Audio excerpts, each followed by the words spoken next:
Pessoal, tudo bem com vocês? Meu nome é Juliana Fiorese, sejam todos bem-vindos ao meu canal. E o vídeo de hoje é mais um diário de leitura do livro Os Miseráveis para o projeto de leitura conjunta que eu tenho feito aqui no canal.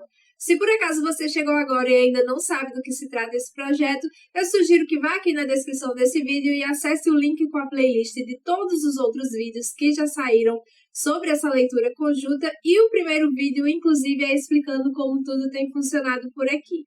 Além disso, eu deixei também um link para download do nosso cronograma de leitura, e nesse cronograma tem todos os capítulos e todas as datas em que nós leremos Os Miseráveis até o final do projeto, em maio desse ano, em maio de 2021. Então, se você ainda não faz parte dessa leitura, deixo aqui o convite para você entrar também, afinal de contas, todos os diários de leitura que eu tenho feito já estão salvos aqui no canal, então dá para você aproveitar essa leitura com a gente também.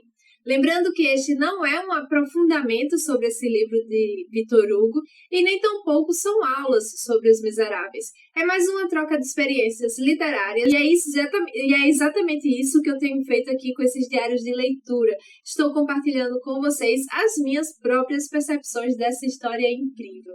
Então sinta-se convidado a participar também. O vídeo de hoje é sobre o capítulo 3, que se chama A Tempestade de uma Consciência, do livro 7º.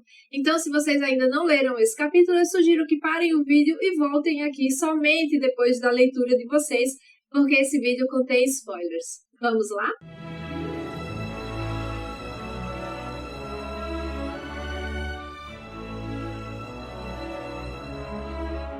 Aqui no capítulo 3, que se chama A Tempestade de uma Consciência, a gente vai ficar sabendo exatamente tudo o que se passava dentro da cabeça do senhor Madeleine. E a gente vai saber que ele está aqui num momento muito conflituoso, são conflitos internos, está passando ali por um turbilhão de emoções e de sentimentos, justamente por conta do encontro que ele teve mais cedo com Javert. Só para lembrar, nesse encontro com Javert, Javert havia dito ao senhor Madeleine que tinham ali encontrado Jean Valjean, que ele estava prestes a ser julgado e que ele tinha certeza absoluta que Jean Valjean iria ser condenado à prisão perpétua, ou seja, ele passaria ali o resto de seus dias nas galés fazendo aqueles trabalhos forçados. No momento em que Madeleine estava com Javert, ele não demonstrou nada, mas quando ele chega em casa no final do dia e se tranca no seu quarto, a gente vai perceber realmente os conflitos que estavam passando dentro dele. Esse capítulo, ele é muito extenso, ele é muito longo. Eu fiz aqui algumas anotações sobre coisas que eu não quero deixar passar em vão aqui, que eu quero registrar e compartilhar com vocês. Então, eu vou ficar olhando de vez em quando aqui para o caderno, certo? Uma dessas coisas que eu não poderia deixar passar em branco é um trecho que tem logo no início do capítulo sobre a consciência humana. Foi uma das coisas mais profundas que eu já li até o momento, em toda essa leitura que a gente vem fazendo. E eu gostaria de deixar aqui compartilhado com vocês. E eu quero saber o que é que vocês acharam desse trecho. Diz o seguinte: os olhos do espírito não podem encontrar em nenhum lugar nada mais ofuscante, nada mais tenebroso que o homem. Não poderão fixar-se em nada mais temível, mais complicado, mais misterioso e mais infinito. Existe uma coisa que é maior que o mar, o céu. Existe um espetáculo maior que o céu, é o interior de uma alma. Fazer o poema da consciência humana fosse embora a propósito de um só homem ou do mais miserável dos homens, seria o mesmo que fundir todas as epopeias numa epopeia superior e definitiva. A consciência é o caos das quimeras, das ambições e das tentações. A fornalha dos sonhos, o antro das ideias de que temos vergonha, é o pandemônio dos sofismas, o campo de batalha das paixões. Experimentem, em certas horas, penetrar através da face lívida de um ser humano que reflete, olhar no seu íntimo, observar sua alma e examinar essa escuridão. Ali, sob o aparente silêncio, há combates de gigantes como em Homero, batalhas de dragões e hidras e nuvens de fantasmas como em Milton, visões de espirais como em Dante. Que coisa mais sombria é esse infinito que todo homem leva em si mesmo, pelo qual desesperadamente mede os desejos dos seus cérebros do seu cérebro e as ações da sua vida. Eu achei tão profundo justamente essa parte que ele fala que a gente pode estar em silêncio absoluto externamente, mas por dentro pode estar travando batalhas assim homéricas, né? E é justamente essa questão de cada um de nós levar dentro de nós mesmos grandes infinitos. Eu achei isso tão bonito que eu resolvi compartilhar aqui com vocês. E é a introdução perfeita para esse capítulo, né? A introdução perfeita para tudo aquilo que estava passando dentro de Jean Valjean, que a gente vai ficar sabendo aqui logo no início que o senhor Madeleine era o verdadeiro Jean Valjean. Então, para quem tinha alguma dúvida, essas dúvidas foram aqui retiradas, né? As questões foram todas resolvidas. O senhor Madeleine era o verdadeiro Jean Valjean. Aí, logo mais na frente, a gente vai ficar conhecendo um pouquinho, vai ter um pequeno resumo de tudo o que o senhor Madeleine fez depois que ele chega ali em Montreuil-sur-Mer, né? Logo depois daquele encontro que ele teve com o pequeno Savoiano Gervier, e vai ter o resumo de tudo que ele fez e de tudo que ele construiu ali naquela cidade.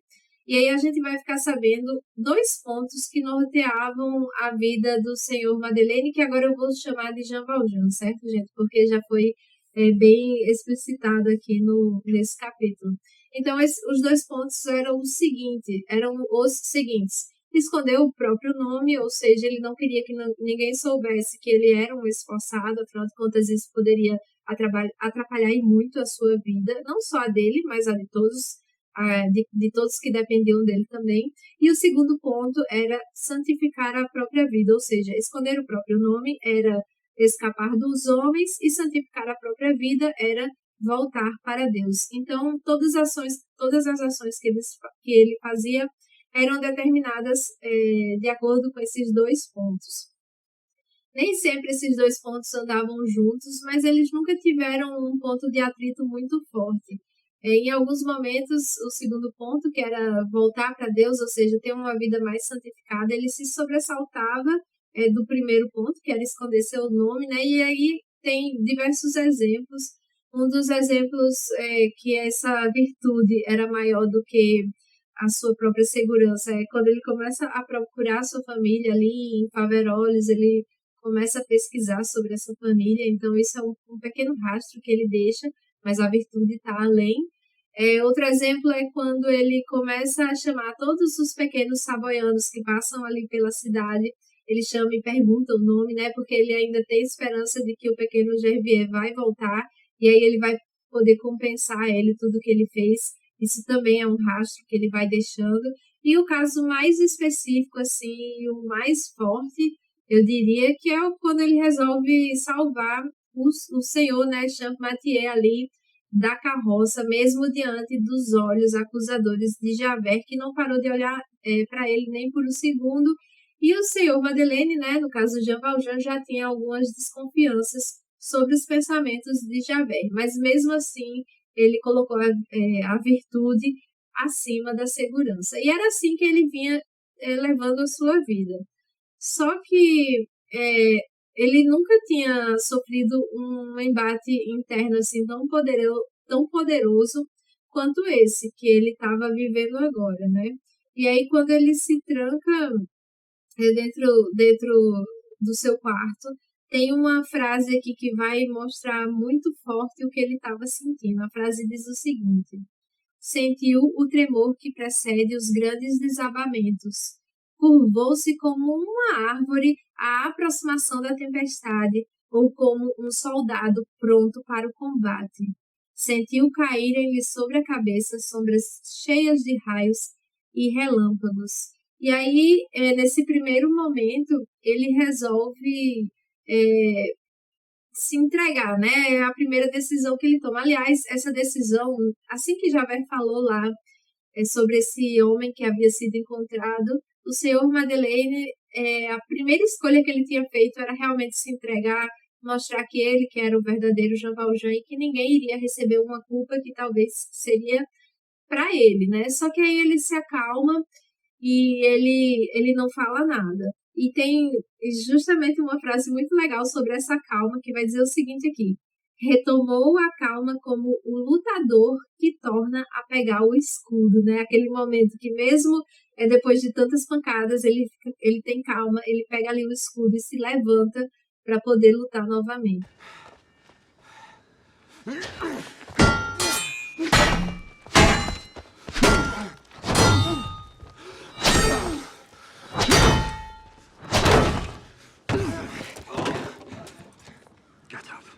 Então, foi essa calma que ele teve ali. Então, vai falar primeiro aqui que Jean Valjean vai dizer, ele fez de tudo para esconder seu nome e que se por acaso alguém descobrisse o seu nome, tudo que ele havia feito até então iria ser absolutamente destruído, não só o que estava ali no externo, né? Não só todas aquelas pessoas que dependiam dele, a cidade que crescia cada vez mais com o passar dos anos, mas ele próprio seria destruído também. Tudo aquilo que ele aprendeu com o bispo seria jogado por terra, ele voltaria a ser aquele monstro que um dia ele já foi, ou seja, tudo estaria acabado, né? Então, ele chegou a pensar em alguns momentos aqui nessa primeira linha de raciocínio, ele começou a ter um pouco de esperança, porque depois de tudo que ele fez, se ele confrontasse essa situação, pode ser que lá na frente ele saísse muito maior do que ele já estava, do que ele já era, que as pessoas iam vê-lo ainda mais como herói, ninguém ia ficar julgando ele ali. Mas essa esperança é uma esperança que vem e vai embora tão rápido quanto chegou, né? Ele logo desiste desse pensamento. E aí ele vai falar mais, ele fica naquele momento preocupado, ele começa a andar pelo quarto, ele inclusive olha para a porta para saber se tem alguém ali, aí ele lembra que ele fechou a porta assim que ele entrou, né? E aí, sobre esse momento assim que ele tá meio sem saber o que fazer, que ele tá olhando para todos os cantos do quarto, vai dizer uma frase, tem uma frase aqui que vai mostrar exatamente como ele havia se sentido nesse momento. Diz o seguinte: infelizmente, o que ele tinha a intenção de expulsar do quarto já havia entrado. Os olhos que ele queria cegar encaravam-no fixamente. Era a sua consciência. A consciência, isto é, Deus. Ou seja, ele estava ali diante da consciência dele sem saber o que fazer, né? Aí, nesse primeiro momento, ele começa a pensar o seguinte: tinha um lugar vago ali nas galés, né? Porque Javert já estava procurando Jean Valjean. Com o aparecimento desse Champmathieu, a sua vaga nas galés estaria ali preenchida, né? Ou seja, todas as dúvidas em relação a Madeleine poderiam não existir mais caso esse suposto Jean Valjean fosse realmente preso e aí ninguém mais falaria sobre esse caso. Então, ele começa a ficar pensando nessa possibilidade de deixar que esse substituto vá para lá e aí ele vai viver a vida toda tranquila. Ele disse aqui que não foi ele que procurou colocar algum substituto no seu lugar, que as coisas simplesmente aconteceram e se assim aconteceram é porque foram obra de Deus, ou seja, obra da providência. Então ele ia continuar deixando que as coisas continuassem acontecendo do jeito que a providência achasse melhor. Sobre esse pensamento tem outra frase aqui que vale a pena mencionar, que é o seguinte: se não impedisse que os homens selassem sobre a cabeça de Champmathieu aquela pedra de infâmia que, como a pedra do sepulcro, cai uma vez para não mais se levantar. Ou seja, se ele deixasse aquele substituto ali, ninguém mais nunca iria duvidar do seu passado e ele poderia ali continuar fazendo o que ele havia feito, o que ele estava fazendo até então, né? E aí ele vai dizer e aí ele estaria feito, né? Porque depois de tanta penitência, finalmente ele haveria ali encontrado a verdadeira forma da felicidade. No texto também tem outra frase que remete a isso. Para que se diga que, afinal, existe um pouco de felicidade ligada a tanta penitência feita e à virtude que readquiriu. Ou seja, isso era como se fosse um presente para ele, diante de tudo que ele havia feito ali para aquelas pessoas, para aquela cidade e tudo mais. Aí outra frase aqui. Assim falava ele nas profundezas de sua consciência, debruçado à beira do que poderíamos chamar de seu próprio abismo. Eu gosto muito dessas, como eu falei, né, dessas figuras que o narrador vai colocando aqui para a gente imaginar a cena e para a gente imaginar como é que Jean Valjean estava passando ali. Só que aí ele começa a ficar com a consciência pesada, né? E ele vai ter todo aquele remorso de estar deixando que alguém que poderia ali ficar preso por alguns dias, alguns meses, assim, se fosse o primeiro roubo daquela pessoa, ele poderia ficar apenas alguns meses lá. Mas se fosse um ex-trilheta, que já havia cometido alguns crimes antes, aí sim ele teria a prisão perpétua, né? E aí ele começa a pensar sobre isso, sobre colocar alguém que poderia sair logo no seu lugar, né? Mas se alguém pensasse que ele realmente era Jean Valjean, ele ficaria ali para o resto da vida.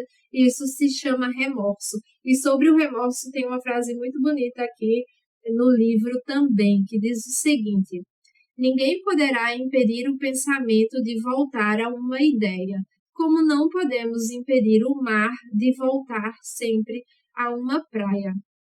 Para o marinheiro, isso se chama maré. Para o culpado, isso se chama remorso. Deus agita a alma como agita o oceano. E aí ele começa a se arrepender daquela decisão que ele havia tomado, né? E aí começa a pensar em realmente se entregar. Aí ele começa a pegar algumas dívidas dos comerciantes locais ali, dívidas estas que esses comerciantes não estavam conseguindo pagar, então ele pegou todos esses papéis e ele jogou na lareira, queimou tudo, ou seja, ele estava libertando aí aqueles pequenos comerciantes dessas dívidas, caso ele não voltasse mais para a cidade, e ele começa a escrever também uma carta para o Banco Lafite. A gente não sabe o conteúdo ainda dessa carta, mas ele começa a escrevê-la também. Aí mais para frente, depois dessa decisão que ele toma, ele começa a conversar com ele mesmo, né? E sobre essa conversa interna que todos nós já tivemos em alguns momentos, ele vai falar algumas coisas bastante interessantes que eu também vou compartilhar aqui, que diz o seguinte: é evidente que todos nós falamos com nós mesmos.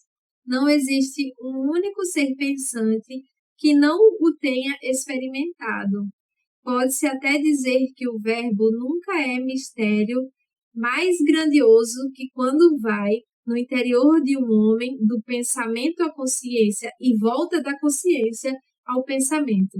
É nesse sentido somente que se devem entender as expressões tantas vezes usadas nesse capítulo. Ele disse, ele exclamou, porque cada um diz, fala e exclama no seu íntimo sem que o silêncio exterior seja quebrado. Quando nossa alma está agitada, tudo dentro de nós fala, menos nossos lábios. As realidades da alma, por não serem visíveis e palpáveis, não deixam de ser realidades. Eu achei muito interessante esses argumentos aqui para defender aquilo que todos nós fazemos, né? Que é falar consigo mesmos em silêncio. Bom, e aí ele começa a falar com ele mesmo, né? Jean Valjean começa a colocar esses argumentos de que ele realmente deveria se entregar no lugar de Champmathieu. Então, algumas frases soltas aqui sobre essa resolução que ele havia tomado. Ele diz o seguinte: salvar não a sua pessoa, mas a própria alma. Voltar a ser honesto e bom, ser justo. Mais para frente ele vai continuar falando. Estava roubando a outro a existência, a vida, a paz, o lugar ao sol. E aí ele continua. Voltar ao inferno era a única maneira de libertar-se para sempre de suas garras. Ou seja, ele só ficaria ali com a consciência tranquila depois que ele se entregasse e livrasse aquele homem daquela injustiça que estavam cometendo, né? Aí ele vai falar o seguinte: o bispo havia marcado a primeira fase de sua nova vida e Champmathieu marcaria a segunda, depois da grande crise, a grande provação. E aí ele meio que fica com essa resolução, né? E mesmo assim ele ainda estava naquele embate interno. E aqui vai dizer a seguinte frase que ele já disse com outras palavras lá no início do capítulo. Ele vai dizer assim: ele tinha que escolher, né? Ou a virtude exterior e a condenação interna, ou a santidade interior e a infâmia externa. Ou seja, são aqueles dois pontos que que sempre nortearam a vida dele, agora estavam em pontos totalmente diferentes, em locais distintos. Ele teria que escolher ou um ou outro. Repetindo, ele teria que escolher ou a virtude exterior e a condenação interna. Se ele escolhesse não se entregar, né, ele teria que viver com isso, ele teria que ser condenado internamente, porque ele ia ficar com esse remorso guardado dentro dele a vida inteira, ou então a santidade interior e a infâmia externa, ou seja, ele estaria ali tranquilo, porque não cometeu a injustiça com aquele homem, mas ele seria condenado externamente pelas pessoas. E aí ele fica pensando sobre isso. Só que em determinado momento ele lembra de Fantine e ele lembra de tudo aquilo que ele fez pela cidade, né? E aí ele começa a se questionar. Ele começa a dizer assim: nossa, eu só tinha pensado em mim esse tempo inteiro, mas eu tenho que pensar nos outros. E sobre isso ele vai dizer o seguinte: sempre eu, nada mais que eu. Mas, meu Deus, tudo isso não passa de egoísmo. São formas diferentes de egoísmo, mas não deixa de ser egoísmo. E aí ele começa a pensar, como eu já falei, né, em Fantine, começa a pensar em tudo que ele fez pela cidade, de tantas famílias que dependem ali dele. Começa a pensar assim, ele começa a visualizar um prazo dali a 10 anos, como é que tudo estaria. Ele ganharia em torno de milhões e milhões de francos, né? E aí ele ganharia muito dinheiro, só que ele não ia ficar com esse dinheiro para ele. Ele ia dar esse dinheiro para as pessoas, ele ia dar para a cidade, e a cidade ia ficar muito próspera, não ia ter mais pessoas na rua, todo mundo ia ter emprego, enfim, esses eram os planos, se ele continuasse ali livre, fazendo tudo aquilo pela cidade, né? Que a cidade só cresceria. E aí ele começa a pensar nesses outros pontos e ele começa a pensar também, o Champatier já é velho. Talvez ele não seja tão santo assim, realmente. Talvez ele tenha roubado mesmo. Ele já não tem ali mais tantos anos de vida pela frente. E aí ele começa a colocar esse contraponto para mudar a sua resolução, né? E aí ele acaba desistindo de se entregar também. Sobre essas profundezas internas, sobre esses pensamentos, mais uma frase que eu achei interessante. Não se encontram diamantes senão nas profundezas da terra. Não se encontram verdades senão no mais íntimo da alma. E aí ele fica certo, né, de que ele não vai mais se entregar. E aí, com essa resolução tomada de que ele não vai mais se entregar, ele tira uma chavezinha que ele tem guardada na carteira e ele abre tipo um cofre que fica meio escondido ali perto da lareira. Ninguém conhecia esse cofre, ninguém nem via a fechadura, que de tão escondido que estava, ele pega e abre. E daí ele tira alguns trapos velhos, ele tira uma bolsa, uma mochila, ele tira um cajado, né, de madeira. E aí a gente vai saber que esses trajes eram os trajes de Jean Valjean quando ele chega ali realmente na cidade de Montreuil-sur-Mer, né? Então ele pega todo esse lixo e lixo assim, né? Porque não era para ele ter guardado aquilo. Ele só guarda inclusive isso para ele nunca esquecer de sua origem. Então ele pega toda essa roupa velha, todos esses trajes que ele usou há muito tempo atrás, né? Se não me engano, 8 anos atrás, e joga tudo na lareira. E aí começa a se queimar. A única coisa que não se queima e que ele vê brilhando assim é uma moedinha de 40 soldos, aquela moeda que ele havia roubado do pequeno Gervier há muito tempo atrás. E aí ele olha para os castiçais e aquilo também era um resquício, né, do seu passado. Ele até pensa em queimar, ele tira ali de cima da lareira, bota no fogo. Se ele deixasse um pouco mais de tempo ali no fogo, teria derretido aquele material, mas ele tira realmente. Então, sobre isso, né, de guardar algumas coisas para não esquecer a sua origem. O texto vai dizer o seguinte: ele as havia conservado do mesmo modo como conservar os castiçais de prata para não esquecer jamais da sua origem. E aí ele começa a escutar alguém falando muito alto, ele até olha para trás, mas na verdade era a sua consciência, que estava meio que ironizando essa decisão dele não se entregar, né? Estava falando, isso mesmo, faça isso, se entregue, deixa aquele Champmathieu entrar nas galés por conta da sua escolha, né, de entrar no seu lugar. Parabéns, viva a liberdade. E começa meio que eu senti que foi um pouco de ironia essa consciência nesse momento, né, que ele decide não se entregar mais. E aí tem uma frase que vai mostrar que ele estava ali realmente vivendo um grande paradoxo, né, que era justamente essa escolha que ele tinha que fazer, que diz o seguinte: ser aniquilado justamente pelos meios que a providência, a princípio, parecia usar para salvá-lo. Ou seja, na cabeça de Jean Valjean, Deus colocou aquele Champmathieu ali para salvar ele, só que ele seria aniquilado por isso, justamente porque ele estaria cometendo ali uma grande injustiça com aquele homem. Então, vê o paradoxo em que ele se colocou, né? Eu vou repetir aqui: ser aniquilado justamente pelos meios que a providência, a princípio, parecia usar para salvá-lo. Eu não sei realmente o que é que ele vai escolher, mas assim, tá uma escolha bastante difícil. E aí ele começa a pensar realmente na vida como na vida que ele já conhece, né, que é aquela vida da prisão e tudo mais. E ele começa a lembrar de toda a miséria que ele ia ter que viver novamente caso resolvesse se entregar, porque até o momento a gente não sabe qual foi a escolha dele, né? Tem uma frase que diz o seguinte: como pode o destino ser tão mau como se fosse um ser inteligente? Como pode tornar-se tão monstruoso como o coração do homem, né? Que seria esse destino aí, caso ele realmente escolhesse voltar para as galés. Mas na frente vai dizer assim, que é outra maneira de colocar aqueles dois pontos, outra forma de colocar aqueles dois pontos, né? Uma frase diferente, mas com significado semelhante, que diz o seguinte: continuar em seu paraíso, transformando-se em demônio, ou voltar ao inferno e transformar-se em anjo.